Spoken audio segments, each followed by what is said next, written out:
Well, howdy everybody. How y'all doing? Hope you guys had a very good Christmas break or whatever you celebrate. Wishing you guys lots of health and blessings. I'm gonna do a really quick tour of my apartment.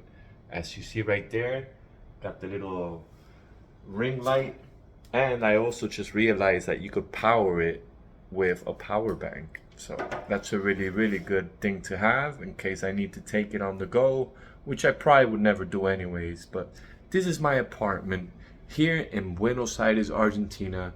And I also did groceries twice yesterday and once today. And I'm gonna go through those items as well as haircut. Got a haircut yesterday. Guess how much it costed? I paid $5 for this haircut. Here in Argentina, 5,000 pesos is the equivalent of United States dollars, or around 4.5 or four euros. And what else? Oh, I got a massage. It was the first massage I have gotten in over a year and a half. And I've always given the mindset that when I came to Argentina, I was going to try to get a massage weekly because they're so affordable here. I mean, in Miami, probably the last time I got a massage was a few years ago, and I had to really like go price hunting and bargain and like call a bunch of places to find one that was $60 an hour. You know, the massages in Miami are usually $1 a minute, and then you have to leave them a $10 tip on top of that. Because if you don't leave them a tip, you know, it's in our culture, it's in our blood in the United States. You have to tip everyone, as well as I did for this haircut. I got this haircut, I left them a 1,000 peso tip, which is $1. And for here, which is a culture that doesn't tip for services like that, it's not very customary to tip when you get a haircut or a massage. It's usually only required to tip when you go eat at a restaurant, when you sit down and get table service, and that's usually a 10% max. It's not like United States where it's like a 15% minimum. Here, the tipping in a restaurant is 10% max, and most people usually leave a little less. You know, me and my friends, we try to leave a little more, also because we're a handful and we like tear up the place and eat a lot and drink a lot, but they love us. They always keep us coming back and hook us up as well. So that's a good thing. If you're a regular at a place and you tip, they're gonna take care of you. So, you know, it goes without saying almost any country, any place in the world. So the haircut, it was $5. Here you could typically find a haircut between $3 to $5. You know, more than that, it's pretty unheard of. Although, you know, it exists like any other business, like any other place. If you want to pay more, you'll find a place and they'll be happy to charge you more. Massage, that was actually on the cheaper level. On the past few years, when I had gotten a massage here, they were typically around $8 to $12 an hour. This one was only $6 massage. I also left her a 1,000 peso tip, which is $1. So I left her $7 in total for an hour massage. And she did tell me that it was a promotional rate to get new customers, because some person on one of the nomad groups had sent me that information about the massage therapist. So I went and checked her out, and it was really good. I really enjoyed it. But she did tell me come January, come 2024, which is less than a week away, she's going to be charging more. And I said, that's absolutely fine. I'm like, I'll be glad to pay more. You deserve more. Like I'm saying, United States, a massage is a very luxury. If you get a massage regularly, if you ever get a massage, you know you're fortunate, because they are very expensive. I mean, I've worked tons of jobs, tons of careers in my life, and I've been, you know, like very well educated and very well qualified in some of those careers that I've worked in, and I've never earned $60 an hour, you know, 50 or 40. You know, these massage therapists, they deserve every penny, but they get paid really well. You know, I personally can't afford to get a massage really often if it's $60 an hour.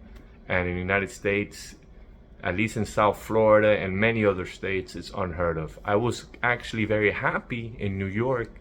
I had found a place in Chinatown which was like 25, 30 an hour.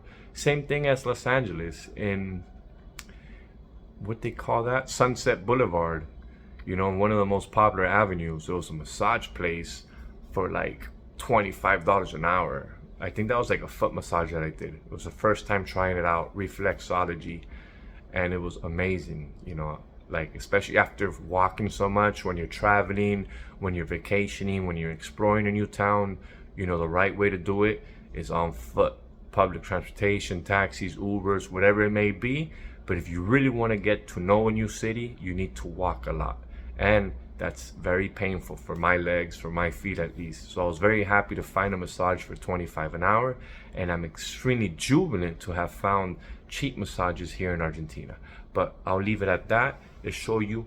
So it's a little studio. It really is. Very little studio. Look, this is a door from the hallway.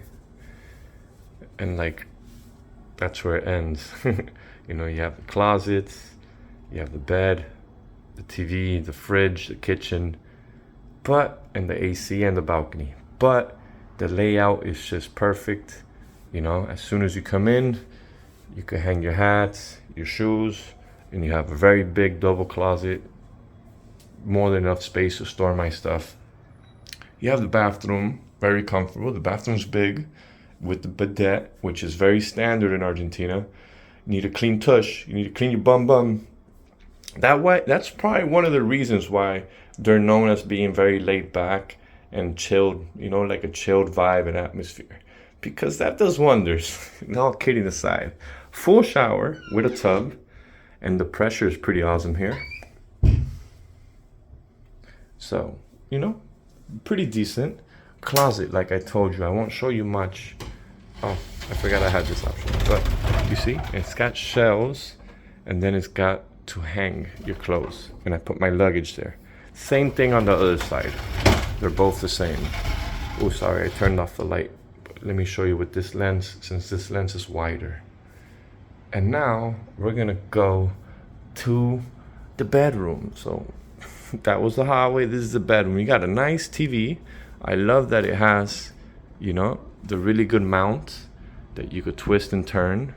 Don't know what that is up there. Probably like an old sound system it had. I'm sure I could probably get it to work, but I'm not gonna go through that hassle. Very busy right now. And probably like an old DVD player. But it did come fully equipped with streaming services such as Netflix and some channels on the TV and YouTube. It's a smart TV and I have the remote and all. So pretty cool. That I brought. And it was furnished. So this apartment came fully furnished. Very nice bed. Here is very typical for them to have two beds, you know, and then they unite them and make them look like they're one big queen size bed, but they're typically two small beds, like two of the smallest beds united. But this one's actually a full bed, like a full queen size with a mattress, two lamps, very comfy. One of the options that is really cool is the lighting. The one thing I don't like about the lighting is that they all turn on with one switch. So, you know, I wish, you know, they'll be individually where I could just turn off those and turn on these, or vice versa. But check this out. One switch turns them all off. One switch turns them all on. So it's pretty weird, but it's not that big of a deal because electricity here is extremely cheap. Now coming to the kitchen. Yeah, I had too many luggage. This one's almost empty. Just putting some stuff away. You know, pretty well decorated. The table is actually more in the center, but I wanted the space to cook and do some stuff. So place is not as organized as I should have it, but give me a break, guys. Needed to do this video, and I have a lot of groceries that I'm gonna set on the table now and go over the prices with. Do love these blackout curtains, although they're more like whiteouts. They don't completely black out, but they work just fine, and I'm happy with them. And they have one there as well. I'm actually pretty glad that it doesn't have the typical sliding door. So usually for the balcony, you have the sliding door. One of my pet peeves is the noise that those sliding doors make when you twist them, like they screech too much. So I'm kind of glad just to have this door. One of the things that I'm not happy with, that it's not common at all in Argentina, is screens. You know, those screens like for mosquitoes, that way bugs don't get in. Those don't exist here. You would never find them on a window or on a balcony or anything. I wish they had them. That way I could leave the door open all the time and not get any mosquitoes. But I've been fortunate enough that I really haven't had, in the month that I've been here, it's only been a few times that I've had a few mosquitoes or bugs or flies come in, usually when I'm cooking. So love the full fridge. Again, when you're renting a studio apartment anywhere in the world, you're usually gonna have the fridge that is like this, very small, and then it has like the little miniature freezer in the top. I absolutely hate those. The place is not like in immaculate condition. It's not like, you know, like everything's not perfect in it, but everything functions well. You know, it looks like they did it well and it's been used for a few years, but everything still functions well. So I'm really glad with that. I do love that it has its own water heater. So this is the water heater for the unit. So unlike most apartments and buildings, I don't have to worry about hot water. There's always hot water. It's actually very, very, very hot. Like sometimes, like when I'm washing the dishes, it comes out boiling. So I need to make sure I regulate the water well, although I don't burn my hands, because I do burn them all the time. And I feel like I have no more sensation in my fingers. This wasn't too fond of at first, but they work really well and they heat really fast. So no big deal. Little oven, I only used it once, but it's good to have because there's no oven here. But you know what? I've been in places, I've lived in homes where I've had that huge oven, the huge regular oven, and I never use it anyways. So enough storage space. Got the shelves, more storage down here, storage here, storage here. Very happy with that. And when I run out of space, I just store it up there since I'm very tall and I could reach. So no big deal. Balcony is not looking as good as it should. You know, I had the other chair here, the table's here in the center, but I've been just moving stuff around. But look at this view. Look at that. Beautiful, beautiful view. Extremely beautiful view. Amazing. No building directly across. It's one of the upsides. In Buenos Aires, since it's a big metropolis, you usually have one building in front of another. So even if you're in a high floor or in a sky rise, you know, your view is usually obstructed with another building directly in front of it. So that's pretty annoying, you know, at least for me. But I was fortunate. That was one of the selling points of this apartment, was the not obstructive view. You know, it doesn't matter where in the city you are or where in the world you are, when you're up there and you see that big skyline and that beautiful, you know, sunset, the sunsets to the left of me, it's just so beautiful to watch. You know, I'm really enjoying it. Another key point, selling point, that I took this apartment, you know, because I wasn't really that fond, you know, that excited about the location. The location is not like, it's in Cava. Cava, we call here the capital of Buenos Aires. So Buenos Aires, people always, you know, confuse it for a city. Buenos Aires is more like a state. Although in the state of Buenos Aires, there is a city named Buenos Aires, which is where we are. We're in the city of Buenos Aires and in the state of Buenos Aires, you know, but there's a lot of little sub-cities in that. But many people refer to Buenos Aires as a city, and that's where we're at right now, where I'm at. And the right way to say it is Cava, C-A-V-A, which stands for Ciudad Autónoma Buenos Aires. So that's where we're at now, and that as well is very big. You know, you have lots of little sub-cities inside of Cava, such as San Telmo, which is one of the more popular ones, Recoleta, and the most popular one, sub-city inside of Cava, the most popular sub-city inside of Cava, especially amongst tourists, expats, and even tourists, is named Palermo. So you have Palermo, Belgrano, Recoleta, Puerto Madero, everything. So I'm within that area, but I'm not in any of those most popular ones. But I also did not want to be there. You know, I'm only about half an hour away by public transportation, or about a 10-minute Uber taxi ride, which Ubers here, or InDrive or Cabify, any of those driver apps, they'll usually cost you between $3 to $5. You know, it's very, very hard, unless you're doing peak hours, unless it's, you know, when everyone's coming out of the club or with a lot of traffic, that you'll pay $5. And I'm talking about even for like a half an hour trip, an Uber ride is usually under $5. My typical Uber rides, you know, I only go, like I said, around like a 10-minute drive away.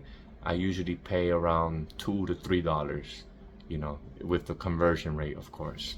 So that's another blessing, because in Miami, I can't speak about everywhere, but I did take Ubers in California, in Vegas, in New York, and they were typically $20 to $30, even for a short trip. Remember, from my house to the airport in Miami, it was a 30-minute ride, I'll add, but it was $40.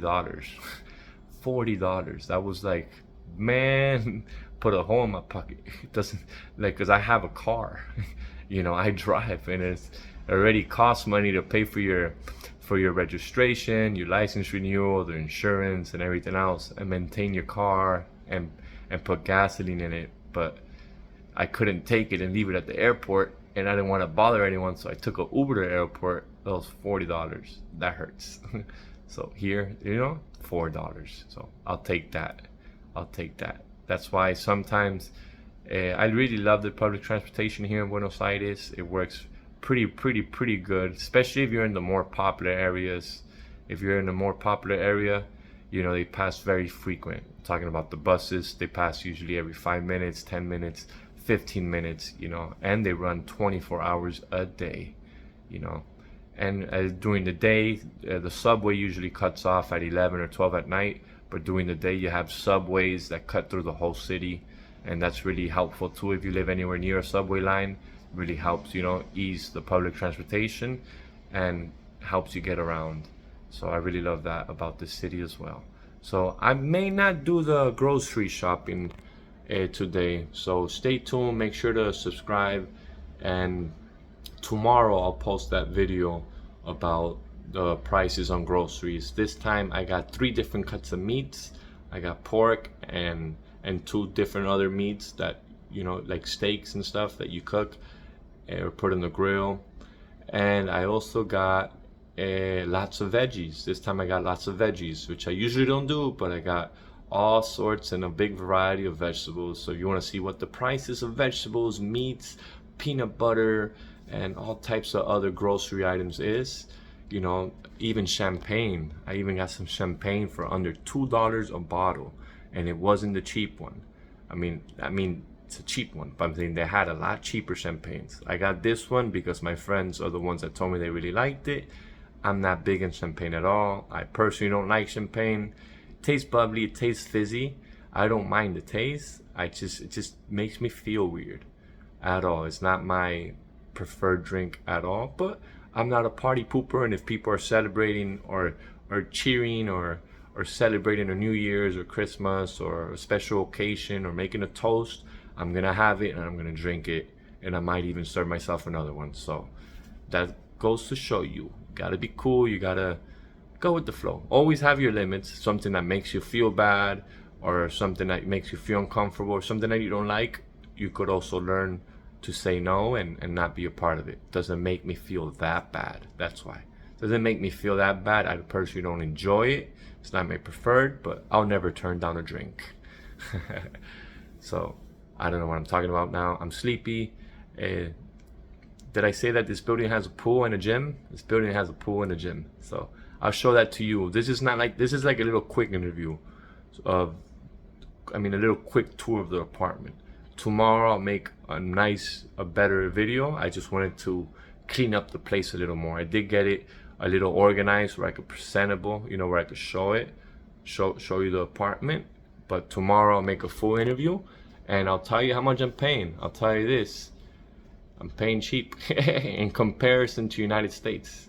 In Miami, you couldn't get this place for under $1,600 a month. I'll probably even say under $2,000 a month with expenses. Talking about with electricity, with light, and with internet. In Miami, this same apartment will go for around $2,000 a month.